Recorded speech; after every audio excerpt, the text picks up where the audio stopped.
देखिए, मैं कहना चाहता हूँ कि कांग्रेस ने कभी भी बाबा साहब भीमराव अंबेडकर जी का कभी भी सम्मान नहीं किया।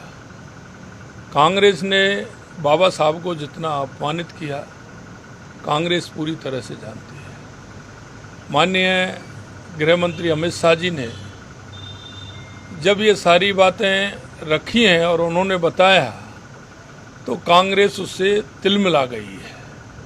मैं आपसे पूछना चाहता हूं इन सभी से कि बाबा साहब ने कैबिनेट से इस्तीफा क्यों दिया? बाबा साहब को कांग्रेस ने टिकट क्यों नहीं दिया? बाबा साहब जब चुनाव लड़े तो कांग्रेस ने विरोध क्यों किया? बाबा साहब को भारत रत्न कांग्रेस ने क्यों नहीं दिया? पंच तीर्थों का विकास किसने कराया? देश के यशस्वी प्रधानमंत्री नरेंद्र मोदी जी ने बाबा साहब के उन पंच तीर्थों का निर्माण कराया और जनता के सामने बाबा साहब का जो योगदान इस देश के लिए था उसको पूरी तरह से बताया। यही नहीं, आपने देखा होगा कि भारतीय जनता पार्टी की कोई भी सरकार हो, हमेशा बाबा साहब के अंत्योदय को लेकर के चलती है। और बाबा साहब ने जो कहा है, दलित पिछड़े जो अंतिम पंक्ति में व्यक्ति खड़ा है, जब तक वो आगे नहीं बढ़ेगा देश आगे नहीं बढ़ेगा। भारतीय जनता पार्टी उस विचार को लेके, बाबा साहब के विचार को लेके चल रही है।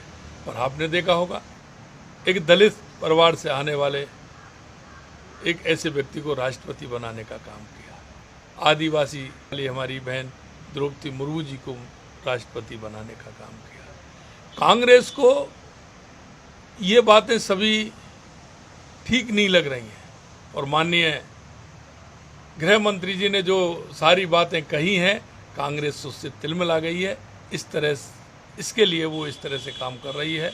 मैं कहना चाहता हूँ कि ये देश बाबा साहब के संविधान के हिसाब से चलेगा और ये जो बाबा साहब ने रास्ता दिखाया है, भारतीय जनता पार्टी उस रास्ते पर पूरा देश चलेगा।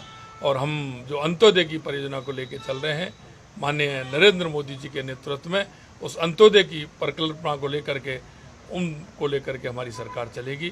कांग्रेस इससे तिलमिला गई।